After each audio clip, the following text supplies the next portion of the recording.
హల్లెలూయా, హల్లెలూయా. యేసయ్యని చూడడానికి వచ్చావు కదా, మరి యేసయ్య ఎలా కనిపిస్తాడు?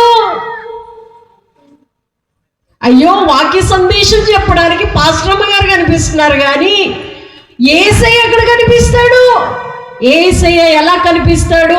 ఆయన వాక్యమై ఉన్నాడు. హల్లెలూయా. ఈ వాక్యమే యేసు. వాక్యాన్ని అందుకే ఎలా వినాలో తెలుసా? ఎలా వినాలో తెలుసా?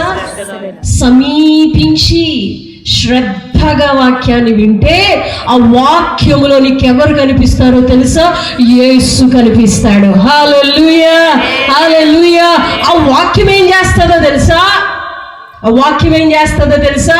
నీ జీవితాన్ని మార్చేస్తుంది. వాక్యం ఏంటంటేనంట, చాకలివాని చెప్పాలి. నేను మీకు ముందే చెప్పాను 2 విషయాలు. ఏంటి?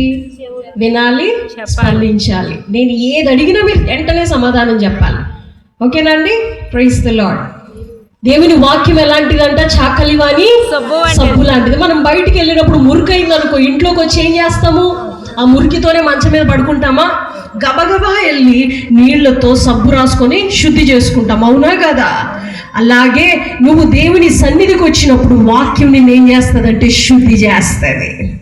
దేవుని వాక్యం నిన్ను శుద్ధి చేస్తుంది, నిన్ను పరిశుద్ధపరుస్తుంది, నీకు సంపూర్ణ స్వస్థతను అనుగ్రహిస్తుంది. హల్లెలూయా.